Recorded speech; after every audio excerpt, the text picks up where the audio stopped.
welcome. Thank you for having me. And let's start off with. This seems like a serious Ernie Reyes Jr. crowd. Like I like this. I mean, you got a guy. I think some people will know some of my work here.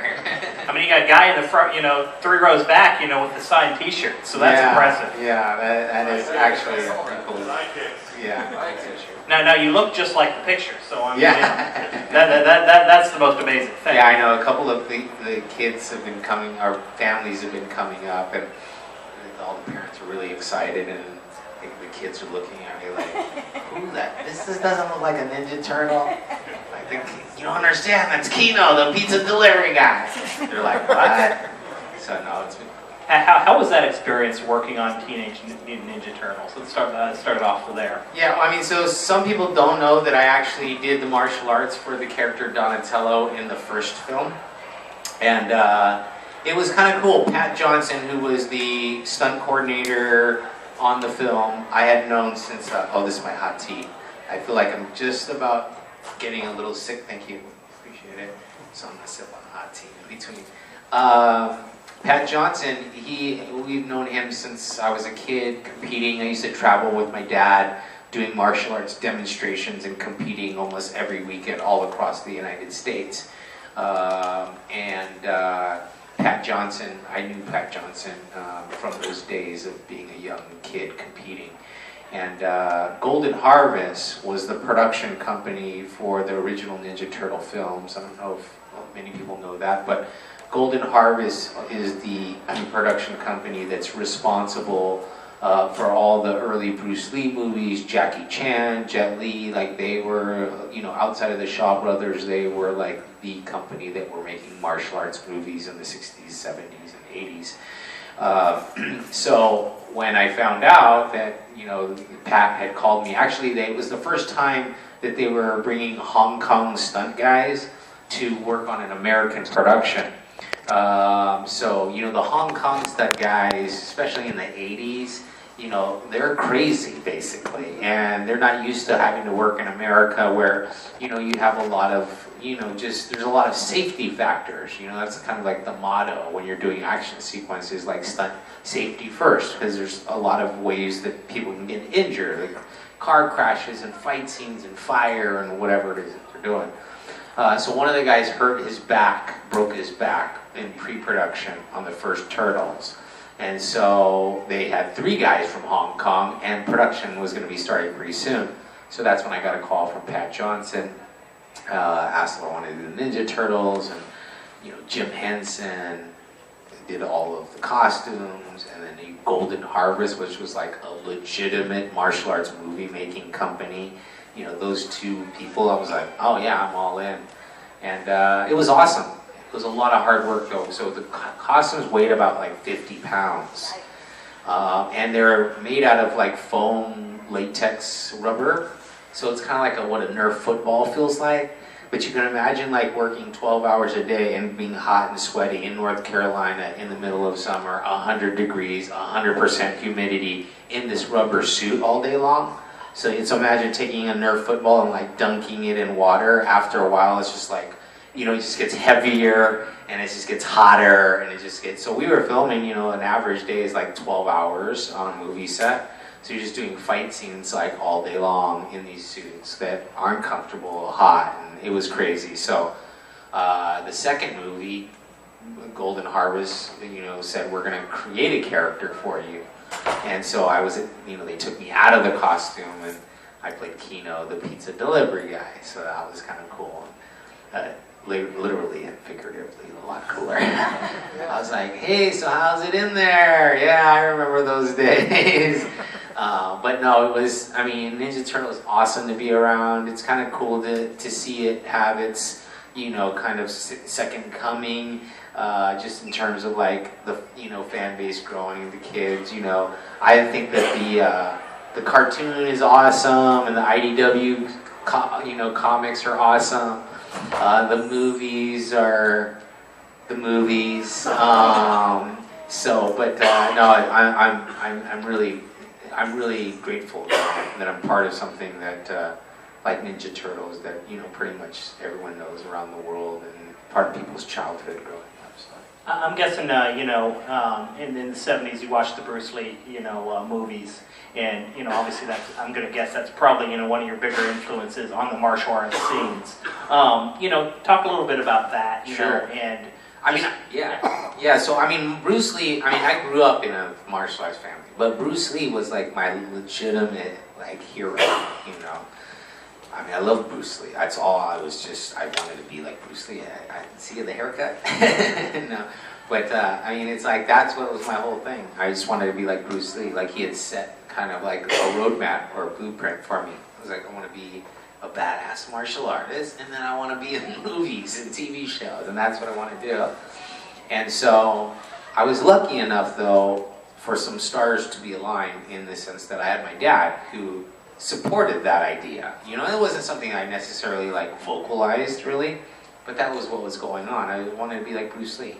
And so I had a dad who was a martial artist and a competitive martial artist. So I got to live that life, like training.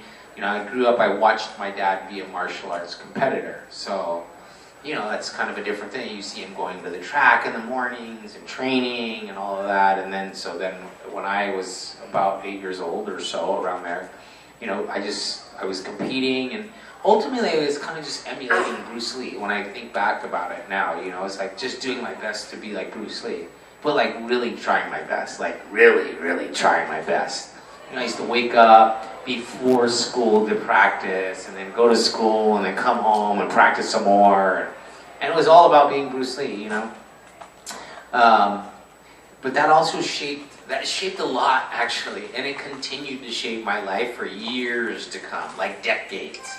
Because when I was a kid, it was just like, oh, it's about the motion and this and that, and then, as I got older, then it was like, okay, I'm actually like getting, like, okay, now I'm getting older, and I'm not a kid anymore, but like, I'm becoming a young man, and I'm still trying to emulate Bruce Lee, but I'm still progressing in my skill level,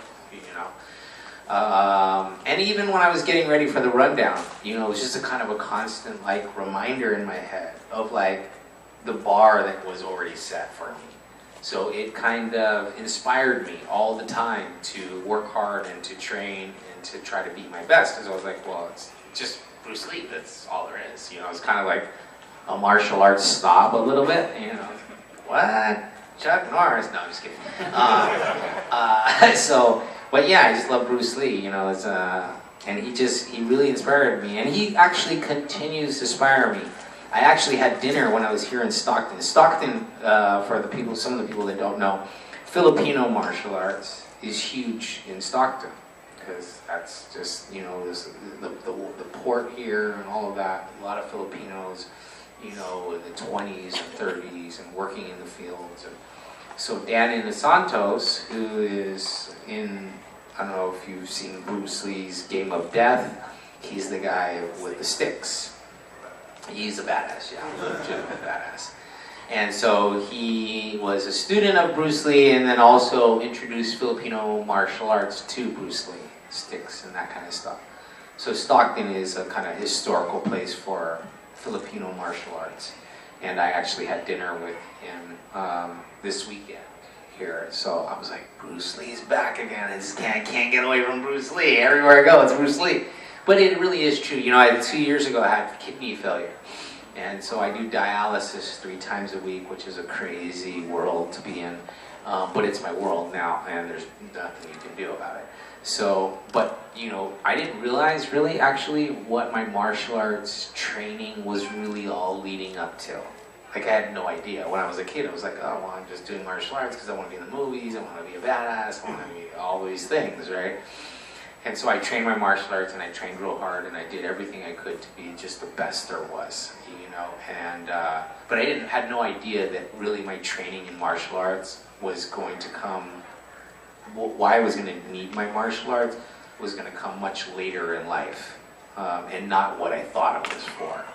Because when you kind of go through something like kidney failure, organ failure, or something like that, like it really puts you in a crazy place, and you have to find a way somehow to keep going on in life, and Bruce Lee had a saying, walk on. It's like you got to keep walking. There's nothing happens. I got little kids too, so it's like, there's no stopping for me. I just got to keep going. but it's not an easy thing to do. It can be very, you know, you can be frustrated and depressed and angry and all these things you can possibly imagine, you know. And my martial arts training was a thing that's really helped me continue to live an active, healthy lifestyle and keep training, keep doing my thing, keep my goals in place and not lose sight of them. You know, growing up in Hollywood, it's really easy to, like, I grew up as a kid actor. That's not an easy life, even though it's lots of fun and whatever. At some point, it gets like, holy shit, what did I do with my life? You know, I need to get a job. I go in, I hand them my resume, and they're like, Ninja Turtles? This guy, get this guy a doctor. Some things don't translate in the real world. Like, what kind of skill set? You have a ninja. What is that good for? You know, you're gonna go become a mechanic. You're gonna be a waiter. It still doesn't serve you really. You know, it's really only for a specific thing. So those are the things that are kind of tough in life, right? Because at some point you're like, okay, well, I'm not like working on a movie or a TV show. So like I'm just a normal person. But then, well, what skill sets do you have? Well, I'm an actor. Well, okay, go wait a table then. You know. There's not a lot of things that can transfer. So a lot of it has to do with, you know, what your mindset is.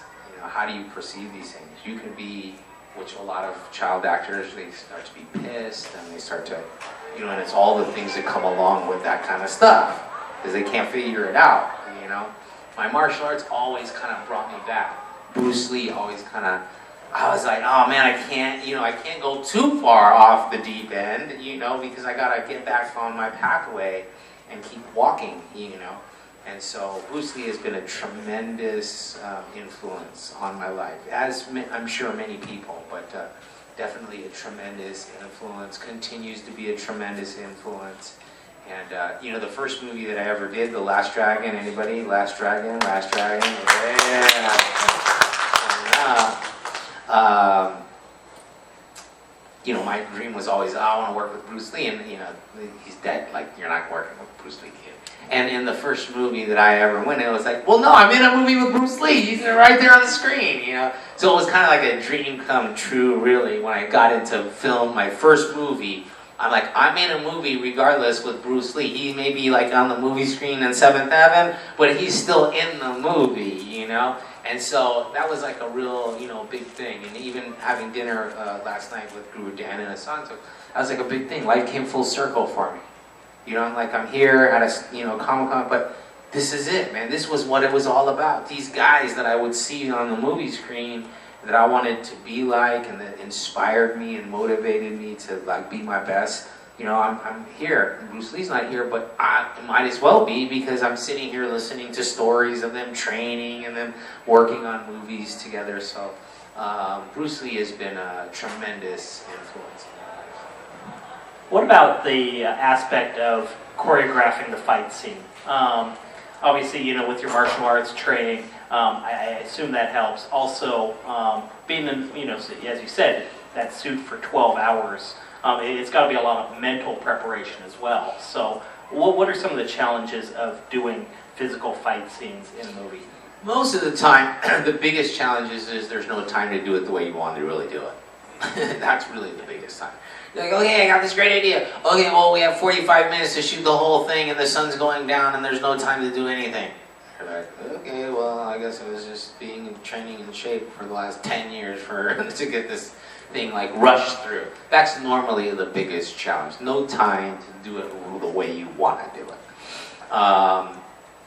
That's the biggest thing, really. Because most of the time, and you have executives and then no one knows what the heck's going on or whatever, we'll spend like, you know, half the day setting up for this one shot. And it's like, okay guys, but like we're making an action movie here. So like, oh, well now we have like 3 hours for the entire climactic fight scene here. And you're like, well, we just spent 6 hours like setting up this shot that like maybe it's not gonna even make a movie, and like this end fight scene has to be in the movie, but you never have enough time, you know. So the biggest challenge in that is going into production already with your team of guys already prepared, so you already know. Because if you're trying to figure it out on the spot, you don't have enough time. So it's really time, who the guys you're working. You know, the stunt guys. I've worked doing just stunts more recently as well too. You know, those are the guys that make you look good. Most of the time, the stunt guys are surrounding the actor who doesn't know martial arts, and they're the guys that make the guy, you know, Matt Damon or whoever it is doing the action. It's all the guys around them that are make those guys look good. So that's another challenge, is making sure that you have the right team of people around you for that kind of stuff. And one of your early films was Red Sonja, which happened to be a favorite of my father. In certain parts, you know. I think it won some Academy Awards too, right now. Yeah, no, I don't think so. Yeah. I mean, parts that my father kept, you know, looking over and over on, you know, different reasons. So yeah, that's hilarious. But looking at, you know, Arnold Schwarzenegger, you know, I was talking to someone at this convention before that, you know, he was doing the fight scenes, and the director looked at him, and he could just tell, hey, you know what, I'm not swinging, you know, the sword right, and they told him to retone his muscles, and he did that after a 2-week period. Working with Arnold Schwarzenegger, did you see some stories there of how dedicated to the craft he was? Yeah. I mean, the first day, what I do remember in Red Sonja, so, you know, we're riding horses. First of all, the movie was produced by Dino De Laurentiis, who's like iconic movie maker, film producer, I should say. And we filmed in Italy at a very famous Italian studio. So it was like amazing. Richard Fleischer was the director. Richard Fleischer directed 20,000 Leagues Under the Sun. Like, you're talking about like classic like filmmaker. And I was a young kid, but he was like an older guy, even, you know, back then. I'm not sure if he's alive today or not. But so the first day so we got there and we were, you know, riding horses one day, and it was like, oh, Arnold's flying in or whatever, and the first thing that he was going to do was like pick his horse.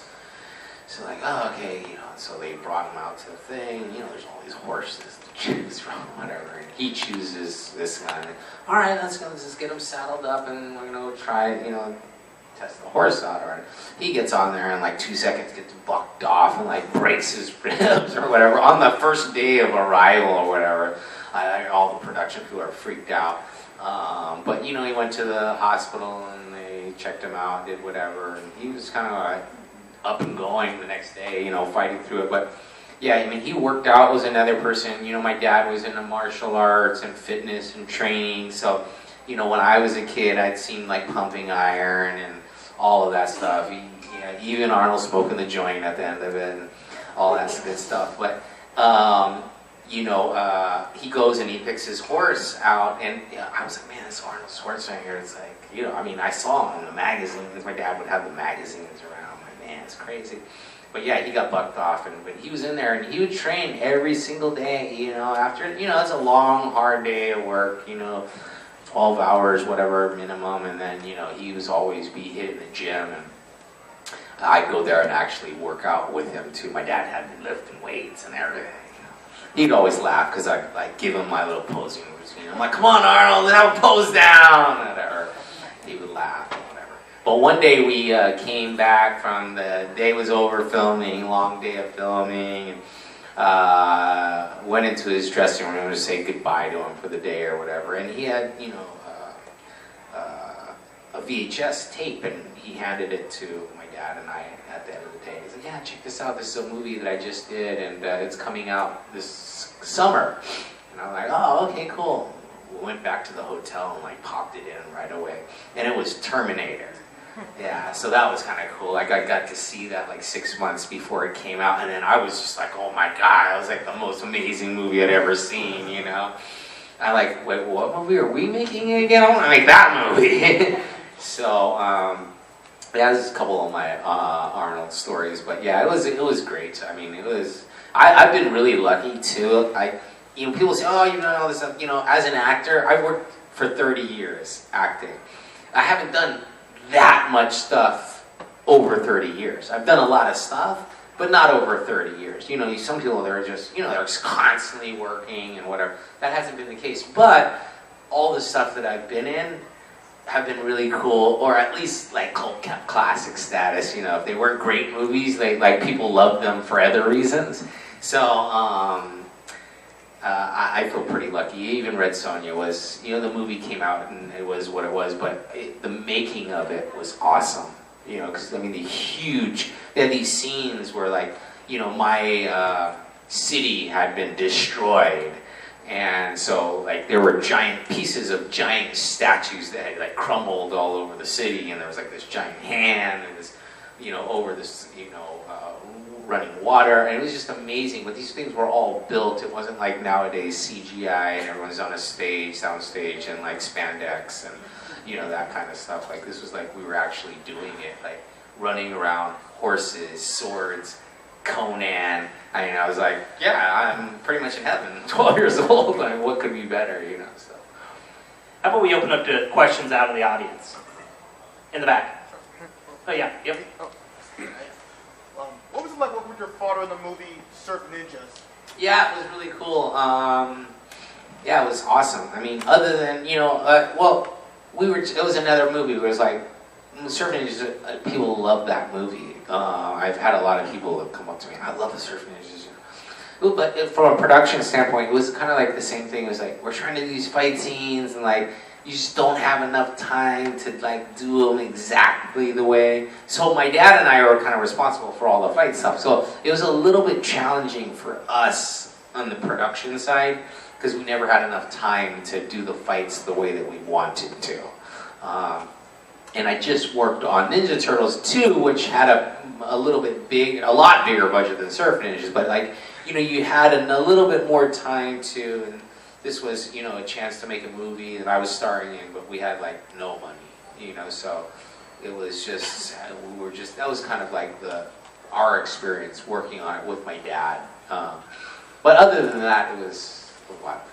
Well, what about that experience of you working specifically with your dad? I mean, you worked with him on movies, you worked with him, I mean, he has, that martial arts association that's been in San Jose for 40 years that you're a part of. I mean, just that closeness between, father and son. Yeah, it's pretty incredible, actually. When I look back at it now that I have my own kids, I'm like, wow, it was really kind of a special thing. When you're a kid, you're just doing your thing, whatever, and then you look back and you're like, wow, it's kind of really unique. I'd love to be able to do something like that with my kid. I don't know if that's going to happen or not, but that would be like something really cool, because my dad and I, we trained in martial arts. He was my instructor, so, that's just what we were doing. We were training martial arts like every day, all day long, and competing and doing shows and whatever.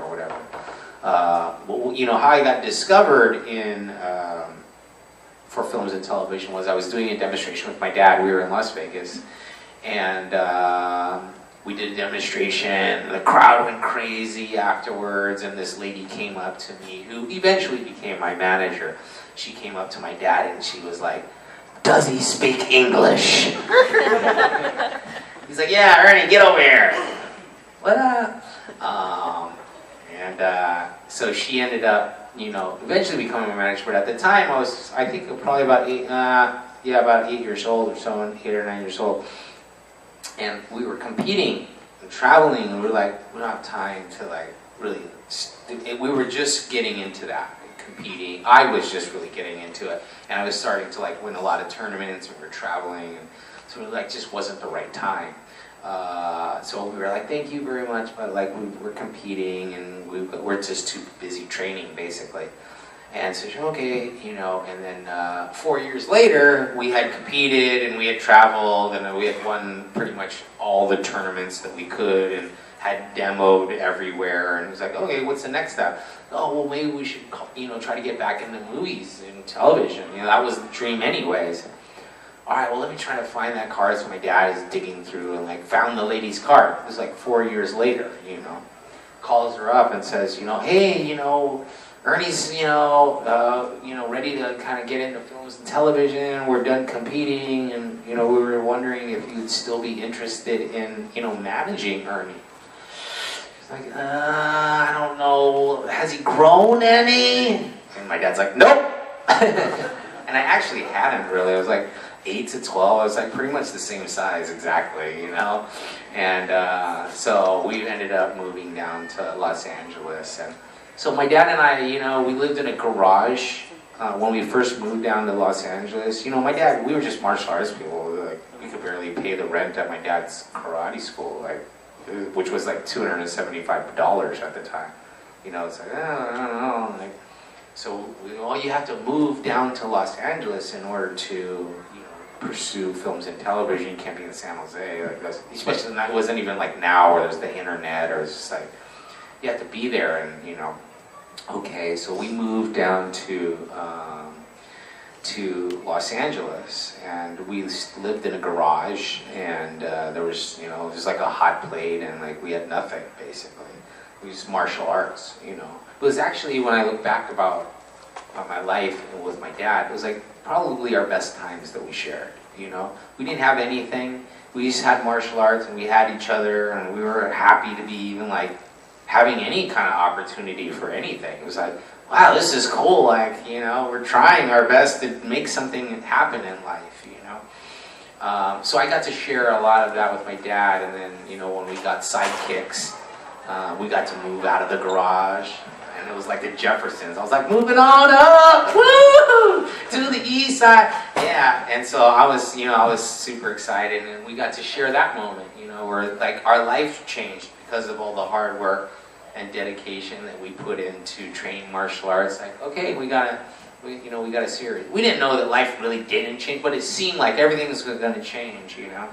But yeah, my dad has been really my dad. Without my dad, none of this would have ever happened, because he's the one that made me train. And there was a lot of sacrifices that I made as a child to work as an actor, but then not just work as an actor, also train as a martial artist. So there wasn't like a lot of time to just be a kid, you know. It's just like we were on the runaway train, you know.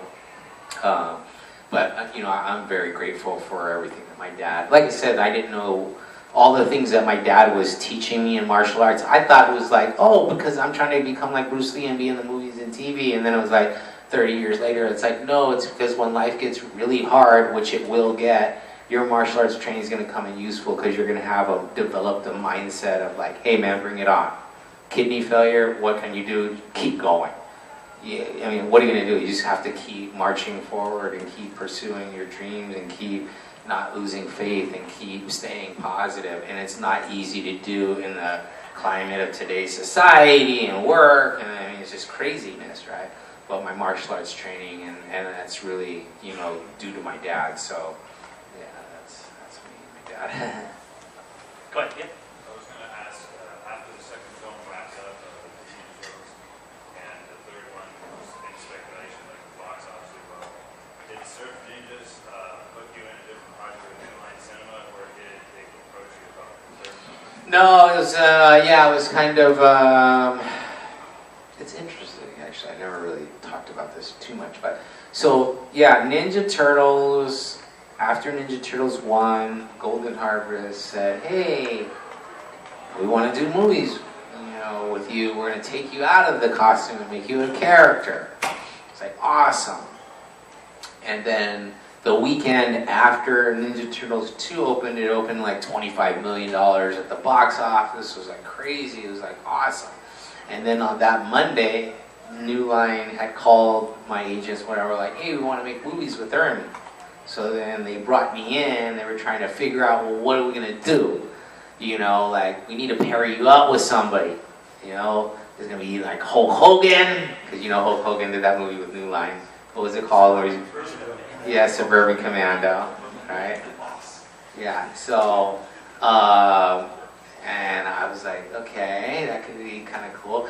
Or they were like Jackie Chan. At that point, Jackie Chan hadn't done any films. And so, actually, Dan Gordon, the writer of Surf Ninjas, was also the writer on the pilot that I did for Sidekicks called The Last Electric Night.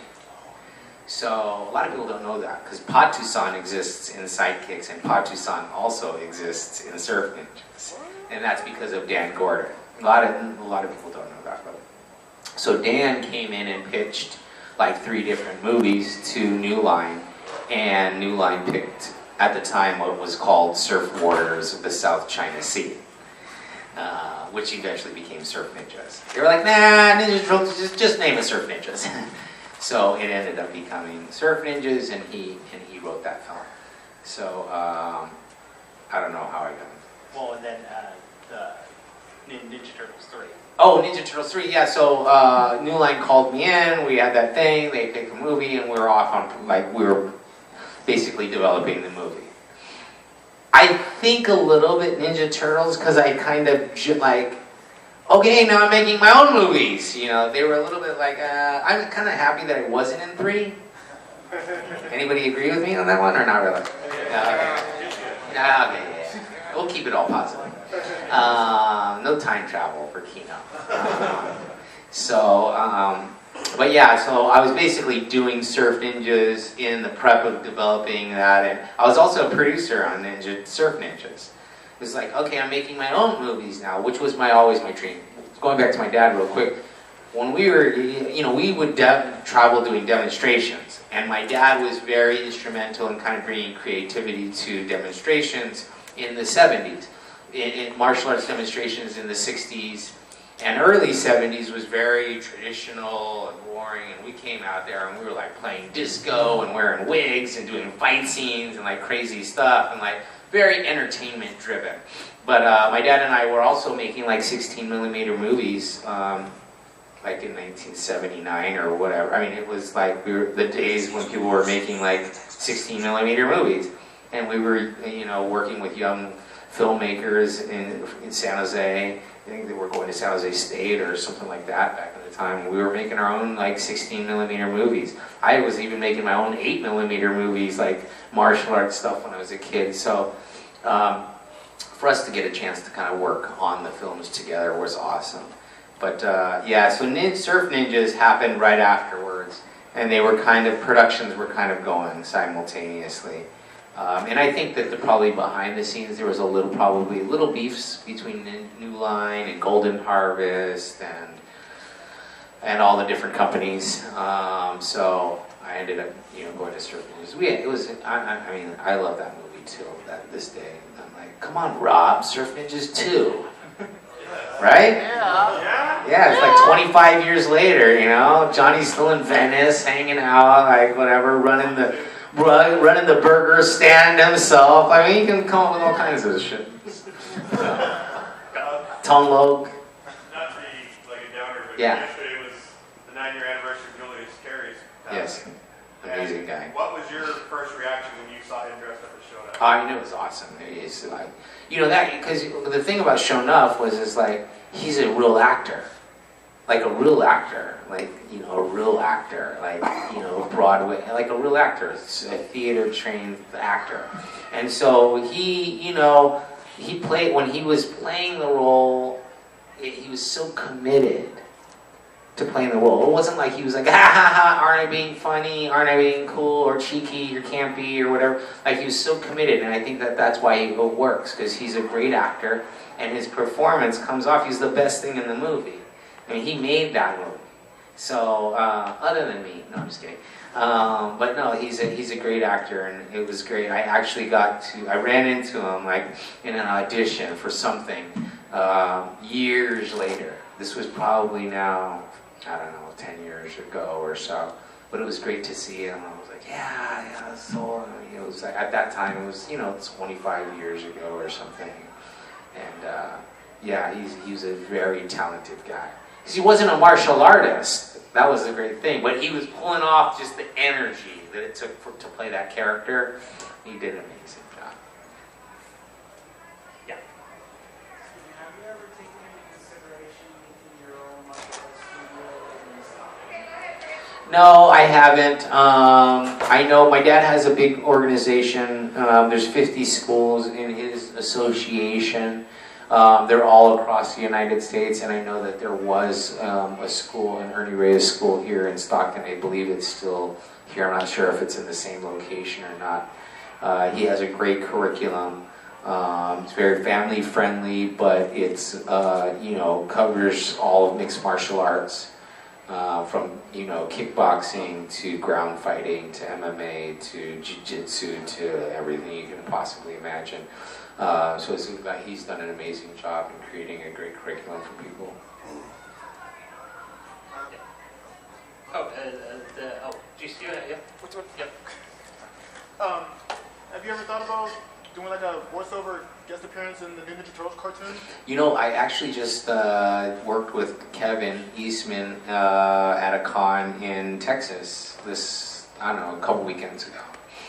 This is like, he did mention that to me. He's like, yeah, all right, well, I'll talk to so-and-so, you know, who. I was like, yeah, man, sign me up for that. I'm all in for that. I would love to do that. It would be amazing. You know, it doesn't have to be even the Kino character or anything, just something fun, you know. Yeah, as long as we get to hear your voice in the new Ninja Turtles. Yeah, that would be amazing. That would be awesome. I'd love to have that moment happen. Yeah. I was curious if, throughout your career, obviously, you mentioned your interest in martial arts, which is clear. Do you think that at any point you were being typecast and that maybe it prevented you from taking on more serious roles that you would have wanted? Oh yeah, I mean it still happens Yeah. now. I mean, you know, this is pretty limited to the type of stuff that I get called for. You know, I went through all my action stuff, and then like in the early '90s, I was like, well, now I'm going to become an actor. You know, and so I didn't even want to do martial arts stuff. I was just like, I just want to act and like do my thing. And I made a couple movies. Pool Hall Junkies. Did anybody see that movie? That's not a movie that people really remember from me, but it was actually with Christopher Walken, Rod Steiger, Chaz Palminteri, like an amazing cast, and it was about pool hustling. And so I got to work with Christopher Walken twice, once on the Pool Hall Junkies and once on the Rundown. But yeah, I do get typecast all the time. Like my aunt was like, "Why are all the characters you have? Why do you play a foreigner or whatever?" Because I worked on NCIS LA for 2 seasons. I had a reoccurring thing. And I played a Gurkha who's from Nepal. He's like an expert in knife fighting. So I, you know, but there, you know, I do end up playing, you know, Gurkhas. I always end up playing badasses and like typecast as a badass. I'm like, yeah, I kind of like that actually. But no, actually, it's interesting because you know when I was on TV in the '80s, like there weren't anybody that even remotely looked like I did on television. I mean, I think there was like the Fresh Prince of Bel-Air, like that was it. There was no other people, there was just nothing there. So over the course of time, there's been a lot more opportunity, a lot more cooler things. It's still pretty crazy as far as like the struggle of it really. But you know, things change, they're getting better slowly. And, you know, I think that I'm just getting to the age now where I can play certain roles, that I'm old enough to play certain roles that I live. Because, you know, when you're in your, you know, I mean, when I was 18, 19, like Surf Ninjas, I'm playing like 16 or 15 or whatever. Sidekicks, I was like 14, but I was like playing 10, you know. I mean, it was like, that's always been my, you know, case. I'm like, I want to, you know, when I was younger, like surfing, I want to be like, you know, I want to play the hard-boiled, like, you know, like you look like a baby, you can't. So now I'm finally actually getting to play some of the stuff that I'm auditioning for more recently, even though I haven't gotten the stuff and whatever, but I'm on people's radar. They know I'm there. They know I can do action, and they know that I'm kind of finally old enough to play, like, you know, especially for action, you're either like a cop or a detective or like, you know, something where you're old enough. You can't have some like little kid running around, you know, trying to be, you know, an action hero. So hopefully, you know, I'll be able to continue working. I did work on a few things, NCIS LA, which actually a funny thing, I know you're a DP. The DP of Surf Ninjas is Victor Hammer. And the DP of NCIS LA is Victor Hammer. So that's some trivia. Yeah, that's kind of cool. It was the first time I had seen him since Surf Ninjas. When I worked on NCIS LA, he was like, holy shit! I was like, that's cool. Yeah, go ahead. So, I know you mentioned you wanted to, you obviously, you know, big movies with Bruce Lee. Is there any other actors that you, like, always thought about working with, like, specifically, like action heroes, like, anything else that come to mind that you think, oh? Yeah, I mean, now it's kind of a different, it's a different landscape than it was when I was a kid. You know, there's tons of people that are action guys now. You know, you got the Jason Stathams and not Mike Jai White, but him too, but Tony Jaa and all those guys, Expendables, everybody's there. So I'm like, come on guys, like where I'm at? Where's my role at? No, but there's a lot of good guys. I mean, yeah, there's a lot of good guys out there. Any of them, you know. That's what I do. That's what I love to do. So any opportunity, my goal really right now is to work on a TV show. I have kids, whatever. I have to do my dialysis. I have to. So my life's not, you know, I can't go. Oh, I'm gonna go film for 6 months in Prague and like, you know, it's just not gonna. It's not gonna happen for me. So my ideal thing is to work on a show. You know, it would be great to work like on a network show on CBS or whatever. Get to do my action and then play a character. You know, where I can kind of, you know, have some good scenes in too. 2 more questions. First in the back, and then the guy in the black there. So. If you do end up voicing in the Ninja Turtles cartoon, do you think you might tweet it the day it airs? Yeah, for sure. I mean, this is so far away from any reality, which is what my life's all about. Like, that's the hard part, juggling. It's like all these things are happening, but none of it happens. And you can only endure that for so many years and decades. After a while, we're just like, okay, yeah, sure, it's going to happen. You know? So, you know, I don't know, but I'm sure that I definitely am on Twitter here and there, and anything that's worth any news, whether it be traveling to Comic-Cons or working on shows or shows airing, I definitely always tweet that out, so yeah. And last question right there.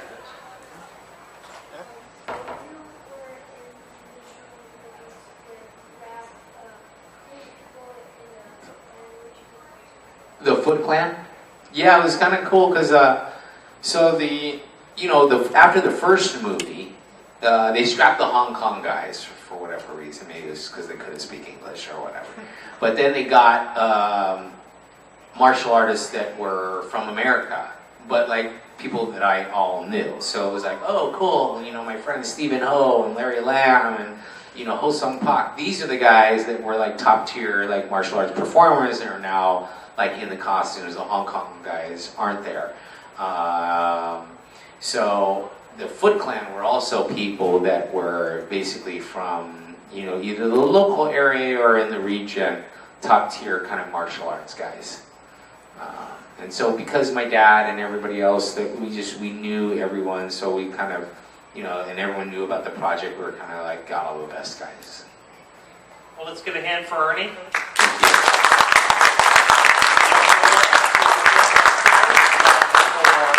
Autographs and pictures, but thank you for coming to StocktonCon. Hopefully we'll see you back next year. Yeah, thank you very much. I really appreciate, I've got to spend a few moments with some of the people here in the audience, chatting and getting to know everybody, and I really do appreciate, you guys. You know, without the advent of social media and like Comic-Cons, you know, I would never have an opportunity to connect with people that have, you know, kind of watched my work over the years. And so it is a tremendous, I'm very grateful for being able to travel and to meet people and be able to share. I don't care if there's 1,000 people in the room or, you know, 25 people in the room. I always try to connect my best with people, kind of share my story, hopefully motivate and inspire people because, you know, I'm grateful for everybody and their support over all these years, so I appreciate that. Thank you.